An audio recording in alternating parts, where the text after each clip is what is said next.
Hello and welcome to Byjus Exam Prep IAS. As part of your knowledge series today, we'll be discussing the Rowlatt Act. This was actually selected by you after we had the poll. Basically, we have to discuss the Rowlatt Act and understand the repercussions for that, which is the Rowlatt Satyagraha and the Jallianwala Bagh incident itself. So basically, we'll try to contextualize it, what happened, what is the act itself. We'll try to concentrate more on the act, that why was there a reaction like it was when it came to this Rowlatt Satyagraha itself, what were the provisions, and then we'll move on to the repercussions, but in a brief manner. So first is, what is the Rowlatt Act? Also called the most important act when it comes to how they were able to extend the Defence of India Act. So the context for this act becomes very, very important, came in 1919 itself, and the most important context here is that basically Indian nationalism was changing, and you need to understand it in the larger context of what is actually happening. So Indian nationalism was already changing, and by 1919 what we see is that the Swadeshi movement has already happened. Gandhi has already entered into India. Now Champaran, Ahmedabad, Kheda, all three have also happened. Gandhi has now established himself as a very, very important leader in that regard. At the same point of time, the World War is going to end between 1914 to 1918 specifically, and 1919 the year of the Treaty of Versailles. So basically the First World War was happening in the background whilst we see the advent of Gandhi and the changes which are happening in nationalism. Basically, Indian nationalism was going through a very important phase from moderate to extremist to what we call as mass nationalism. It was going into mass nationalism, and in that regard Rowlatt Act and Rowlatt Satyagraha becomes very, very important because it becomes the first moment of mass nationalism being introduced by Gandhi itself. That is the larger context. So basically by 1919 nationalism was changing, but since 1915 itself the government of India, which is the British government of India, had what is called the Defence of India Act in place in order to check revolutionary activities, extremist activities, along with what we call as basic seditious activities, meaning there should be nothing against the government at this point of time. So basic point is the Ghadar movement, which is already a very important movement which is happening from America into India, and what its repercussion is on the empire. The Ghadar movement, the Home Rule League, Gandhi's advent, everything if you compound together, the Defence of India Act was very, very important. So the Defence of India Act, the basic tenet was to check revolutionary activities and nationalism, and its provisions itself were such that they made sure habeas corpus was not there. You could be tried without any lawyer. There was no jury when there was a trial. Basically, it was a proper way to curb any form of nationalistic activity. Now, the Rowlatt Act is technically the indefinite extension of the Defence of India Act. So you need to understand this, that the Rowlatt Act, what Sidney Rowlatt actually said was nothing new. What he just said that we need to extend it beyond 1915 into the new era of nationalism itself, because it was needed in that regard. In the second more important aspect, which sometimes people don't understand or don't contextualize, it is the same moment in which we also have the Montagu-Chelmsford reforms coming through. So the Rowlatt Act and the Montagu-Chelmsford reforms, also called the Montfort reforms, is actually a very good example of what is called the carrot and stick policy of the British. The British had a lot of different policies, divide and rule, but the carrot and stick was also quite an important one. The carrot technically which they were actually showing us was the Montagu-Chelmsford reforms, which is going to come after the Rowlatt Act itself, and the stick was technically the extension of the Defence of India Act. So next time when there's a question either in mains or in prelims about Rowlatt Act, remember Rowlatt Act is not an innovative act, it's just an extension of the Defence of India Act, and it has a very important moment, or it has a very important repercussion which we'll discuss, which is technically Gandhi using this Black Act as a launch pad for what we call as the Rowlatt Satyagraha. So basically the Defence of India Regulations Act of 1915 is the prelude, is the original act which was actually there, and the original act also referred to as the Defence of India Regulation Act or the Defence of India Act in that regard was introduced by the Governor General in 1915 with the Governor General and Viceroy, the whole title is that, so technically the Viceroy, with the intention to curtail nationalist and revolutionary activities in the aftermath of the First World War. Basically, between 1914 and 1918, the British did not want too much issues from India. So in 1915 itself, in the name of Defense of India Act, that they will defend India against the German powers or the Central powers, basically this is the whole concept that they introduced. And it was quite similar to what is called the British Defense of Realms Act, which is all other British empires also, and the all different small colonies, the whole empire all across the world. And the basic tenets were, as I told you, preventive detention, internment without trial, restriction of writing, speech and of movement. Basically, during 1915 to 1918 period, you could not very easily move within the empire, write against the government or the government of India or even the mother country, which is England, and say anything against them. So this was a much milder act against Rowlatt Act, but it had all the basic tenets on which the Rowlatt Act was based. So every time when there is a question, you need to talk about the Defense of India Act regulation, because it is the prelude, the foundation on which this act was actually made. This point needs to not be out of the context, but should be always taken in context of what we are trying to understand. Now comes the carrot and stick. So basically, just 6 months before the Montfort reforms, or what is called Montagu-Chelmsford reforms, two bills were introduced in the Imperial Legislative Council. However, one was dropped.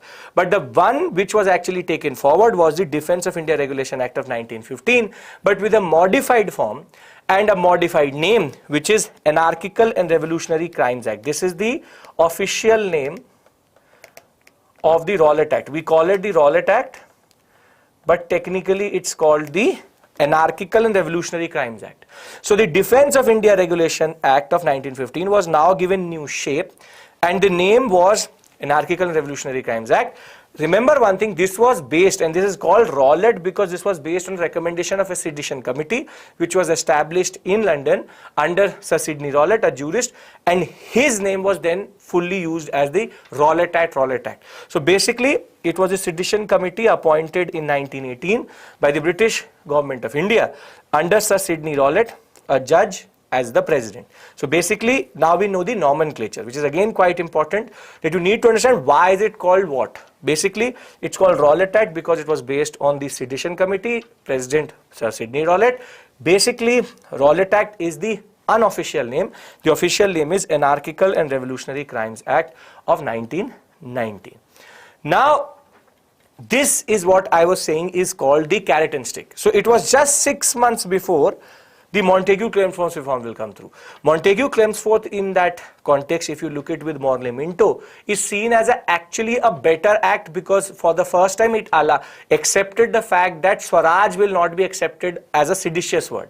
So though Montagu-Chelmsford was a better act than Morlemento, but at the end of the day, this was technically what is going to dampen the stick which they are going to use, which is the Rowlatt Act, is just going to fully derail the whole process of any form of constitutional development in that regard. So, what did this act do? It indefinitely extended the emergency measures of preventive indefinite detention, insurrection without trial, judicial review enacted in the Defense of India Act of 1915 during the First World War. So basically, what it did was it just extended the 1915 Act indefinitely.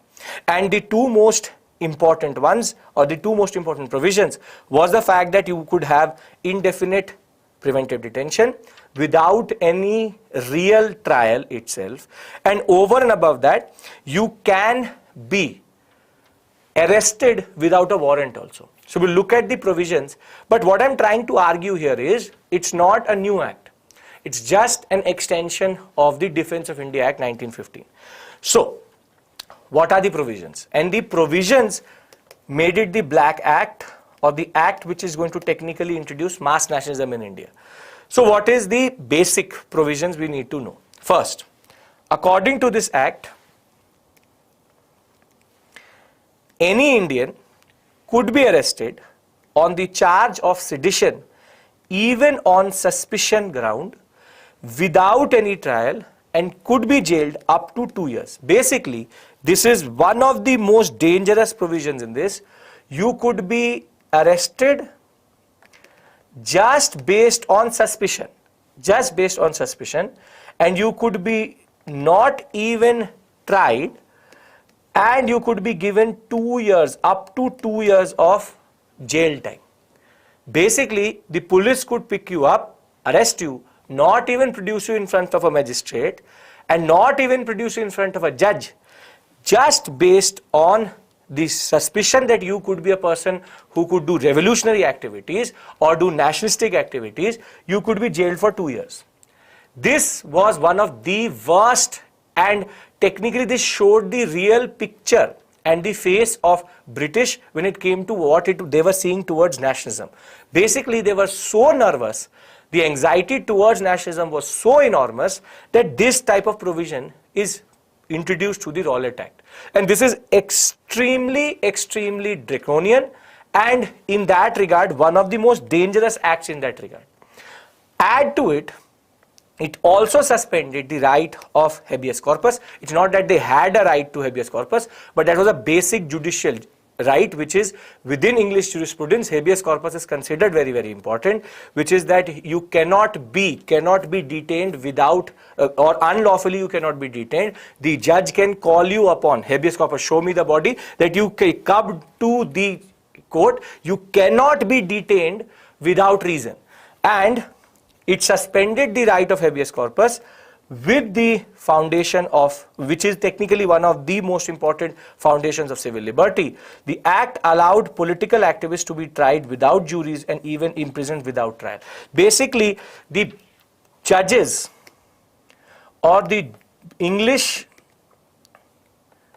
court was fully bypassed. You don't need to go to the judge only. You can be imprisoned without trial also, and you could be tried without juries also. So the basic point is, Rowlatt Act is a very serious act in that regard, because it is taking one of the most fundamental civil liberties, which is that you cannot detain a person unlawfully. Add to it, special cell consisting of 3 High Court judges was to try such suspects, and there was no court of appeal above that panel. Basically, if you have been tried in front of this special bench, which is not with juries but only 3 High Court judges, British High Court judges, you cannot appeal against what their verdict is. Basically, there is no court of appeal. This panel could even accept evidence not accepted under the Indian Evidence Act. Basically, there are 3 basic acts which are used at this point of time. Indian Evidence Acts, you have the Indian Penal Code, IPC, and then you have the Code of Criminal Procedure, which is CRPC. So the CRPC, IPC, or the Indian Evidence Act are the 3 basic pillars on which English jurisprudence is based at this point of time. Now, basically what happens at this point of time is, what they are doing is, they are making sure that you can even allow evidences which are not allowed under the basic act of Indian courts by the British at this point of time, making sure, remember, making sure that anything and everything goes. So if there's a rumor, that could be accepted as a evidence, technically not accepted under Indian Evidence Act. If there is any form of unlawful evidence also, that could be used. So basically it is giving extraordinary power to the police in that regard, that even they can go beyond the CRPC, Code of Criminal Procedure, and the basic point of IPC. Indian Penal Code is also totally disregarded at this point of time. So the first 3 provisions of the Rowlatt Act is in that sense very dangerous, because they are not giving basic rights to the nationalists or the revolutionaries, and they all are quite dangerous provisions. From the fact that you can be picked up on suspicion, can be jailed without trial for 2 years, the fact that habeas corpus, the basic foundation of civil liberty, is also not there.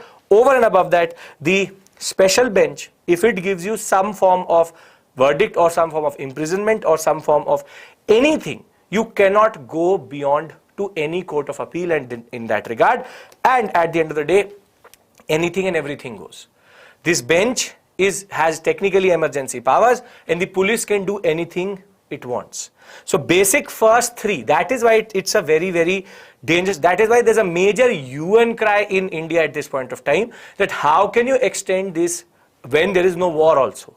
Then add to it, it allowed the arrest of Indians without warrant on the mere concept of suspicion of treason, that you will act against the state, treason, so there's a suspicion that you will, so you could be arrested without warrant. So this is the hypocrisy of the British. They claimed that we brought rule of law in India. They claimed that we brought in what is called English jurisprudence, English justice to India. But when it came to making sure that nationalism did not go beyond a point, they kept everything on hold. And that is the hypocrisy of the British, that they actually, basically, warrants are a basic right and a basic procedural code in any police activities. Over and above that, the basic point, suspicion is never fully enough to arrest a person. Further, police had immense powers which could be easily misused as a weapon technically against the nationalists and the revolutionaries, and the clause of suspicion was technically never fully specified also. What do you mean by suspicion?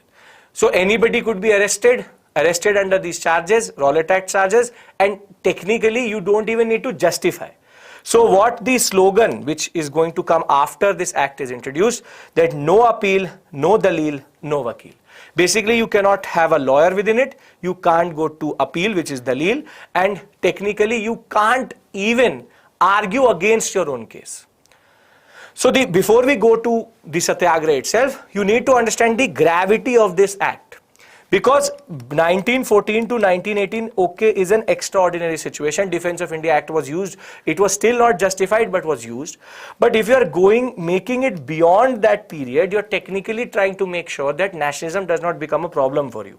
And therefore, the fact that no warrant is needed, no habeas corpus, preventive detention can be indefinite, the fact that you can be picked up on just mere suspicion, there's no court of appeal, there's a basic small bench which is created, special bench, 3 high court judges, even in sometimes that was also not needed. Basically the police can go and pick up anybody they want without even any basic procedural coding or following any code itself. And the fact that they are not allowing what we call as evidences beyond Indian Evidence Act in itself is one of the biggest mistakes. But what the British thought was, we need to use it in order to make sure that nationalism does not go forward. So you need to understand that there's a coincidence, or there's actually a congruence, that when nationalism becomes mass nationalism, or is going to just become, when on the verge of becoming nationalism, the Rowlatt Act in that regard becomes important. So the Rowlatt Act was quite fitting for Gandhi to use it as a form of protest at an all India level, because it was going to impact everybody. So before I go forward into the Rowlatt Satyagraha itself, I hope that you understand the gravity of the act. Technically it is not a new act. Provisions are more or less similar to the Defense of India Act, only much more harsher. In that regard, it was the stick policy, carrot and stick policy. Montagu Chelmsford reforms were coming through, but they wanted to first make sure that revolutionary activities and nationalism was under control. And this is basically why the Rowlatt Act was fitting for Gandhi, and that is why the Satyagraha will be based on the Rowlatt Act. So now we are transitioning into the repercussion. So what Mahatma Gandhi thought was that basically, because this act is applied throughout all presidencies and has an all India repercussion, it was a good instance of using it as a launchpad for mass nationalism. And that is why 1919 is the launchpad on which, or Rowlatt Act and Rowlatt Satyagraha is where Gandhi transformed from a leader who was national but working in local issues to now a national leader working for national issues. So Gandhi called the Rowlatt Act as the Black Act and argued that not everybody should be punished for isolated political crimes. More than that, having seen that constitutional protest, basically moderate politics is not going to work, Gandhi now organized what is called the Satyagraha Sabha, Sarva Dharma Prathana Sabha, basically prayer meeting for all religions, and roped in the younger members of the Home Rule League. And this is the first instance in which he will now technically take away from the constituency of the Home Rule League, and even the Home Rule League leaders will start to get involved in the Rowlatt Satyagraha. The forms of protest finally chosen, what he actually chose was observance of a nationwide Hartal, accompanied by fasting, prayer, civil disobedience against specific laws, courting arrest and imprisonment. So basically the highlight was this Hartal, which was planned for 6th April 1919. And this All India Hartal was seen as Gandhi becoming and transforming himself into a national leader. And basically, this was the first All India strike which was actually called for all India level. But this is the immaturity of the national movement, or what we call as Gandhian method itself, that the Rowlatt Satyagraha will very quickly go out of hand. So the basic point is the protest is justified. It's a very important moment in Indian history. You can't allow the British to push in such kind of law. Now then comes the fact that Gandhi saw it as a very important moment to use it as a launchpad for mass nationalism. But the point was, what he chose was non-violent Hartals, fasting, Satyagraha method. But people were not very accustomed to what he was technically talking about. So even before 6th April itself, there was a lot of different instances of large-scale violence which was happening in Calcutta, Bombay, Delhi and Ahmedabad.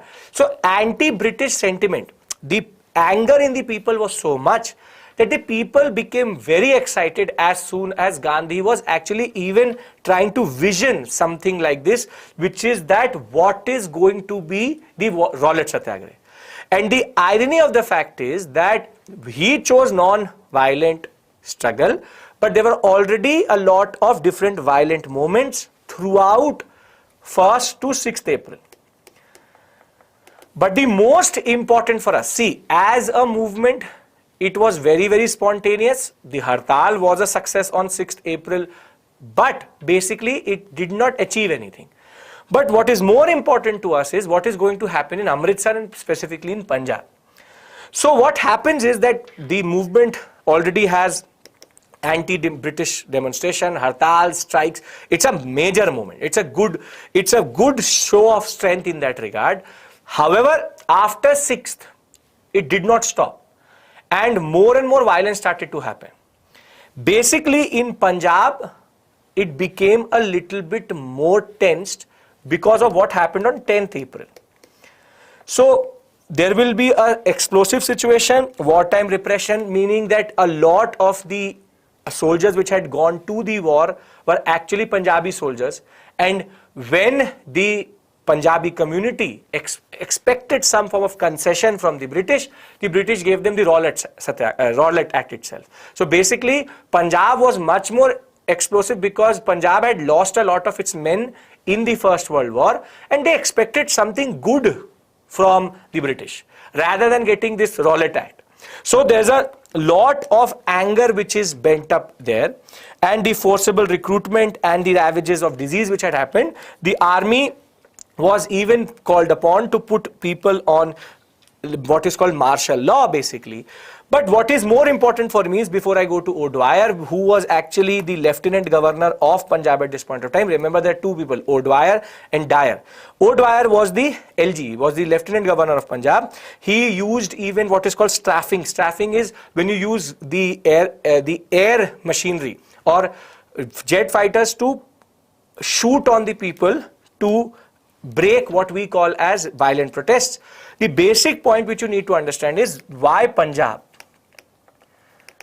And then I'll talk about the Jallianwala Bagh incident. Basically, Punjab, as I told you, wanted something from the British as a reward for being so courageous in the war. And there was nothing which came through. So even when the war ended and the Punjabi regiment was very important in the First World War, nobody really expected the Rowlatt Act to be the gift which they expected. So in Punjab, recruitment process, forcible recruitment, what they did in the war, the disease which was spreading was actually going to compound and make this hatred even more. So what happens on 10th April is that there's a major violent protest in Punjab where at least 4 Europeans were burnt alive. The European banks there were actually targeted. And there's also an instance in which Marcella Sherwood, a nun, actually a nurse in the missionary hospital, was actually beaten up by by a mob basically. Basically, there was a lot of violence which happened on 10th April. And that violence was based on the 2 very important leaders being picked up by the British, Saifuddin Kichlev and Dr. Satyapal. Dr. Saifuddin Kichlev and Dr. Satyapal, they were picked up under the Rowlatt Act itself based on suspicion and based on the concept of treason and sedition. And this in turn led to a popular reaction. And that popular reaction came on 10th April basically. Now the British actually became very, very, very angry on the way, and specifically O'Dwyer became extremely angry on the way the violence happened on 10th April. Europeans were dead. So he called a very important general in the Punjab regiment at that point of time, who also had the additional command of the Assam Rifles, basically R.E.H. Dyer. And what is ironic is that the martial law in Punjab and specifically in Amritsar was only orally transferred to the people. Basically, the real martial law was proclaimed on 14th April. 13th April is a very important day, which is Jallianwala Bagh incident itself. But basically, when Dyer came through, martial law was not put in through. The concept of martial law was not pushed through on paper, meaning there was no formal order of martial law till 14th April. So whatever Dyer was doing before that was technically illegal. So there was a transfer of what we call as civil authority to military authority, and the proclamation of martial law, the order of martial law comes through on 14th April, but it is already established. It's an oral order. It's an oral order on which the martial law is there itself. And basically what will happen is Dyer is going to put 2 small chits on what is called the Jallianwala Bagh, one of the biggest baghs near the Golden Temple, and it was the day of Baisakhi. So the people who were there within the Jallianwala Bagh were not political protests or political activists or people who were even conscious of what they were technically doing. And there was a small procession or a protest happening in the side against the picking up of these 2 leaders, which is very, very important under Rowlatt Act.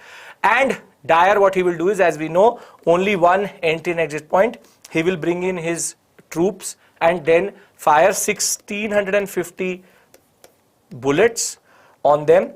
And it is considered one of the most darkest moments in the history of British in India, where close to, and we have no real estimate, close to 1500 to 5000 people died. And these people were innocent. They were not there to protest. They were actually just there to celebrate a festival. So the basic point is 13th April 1919, Jallianwala Bagh incident, or what is called the Jallianwala Bagh Massacre. The British under Dyer shot on people without any warning, without any formal order, without any announcement. And this was technically a retaliation for, or the revenge for what had happened on 10th April. And once this will go out of hand, then the formal orders for the martial law will come through. And this is the Hunter Committee report, which is technically the Hunter Commission, which was established to inquire into. There's a majority report and there's a minority report. The majority report says that Dyer had already issued what we call as the formal proclamation of martial law. But the minority report, which is the dissenting report within that within itself, actually said that martial law had not come through only. So whatever Dyer did was illegal. Martial law was not proclaimed on paper, it was only orally transferred. So basically, Jallianwala Bagh incident, one of the darkest moment, and Rowlatt Satyagraha will be withdrawn. After that, it will be a major shock, which are called the Amritsar wrongs, and it will then become the prelude for what we call as the NCM, which is going to happen next year, 1920-22. But basically, before I end this session, what was the session about? It was about understanding that the Defence of India Act 1915 is actually the prelude or the base on which this act comes through, Anarchical and Revolutionary Crimes Act, and the Rowlatt Act is based on the Sedition Committee under Sir Sidney Rowlatt, and it had basic provisions which were against all forms of jurisprudence, which is you can be picked up without a warrant, you can be arrested on suspicion, no habeas corpus, you preventive detention, that too indefinitely, and over and above that, there was no jury in trial, only a 3-bench court for when if you are tried, and more than that, no court of appeal.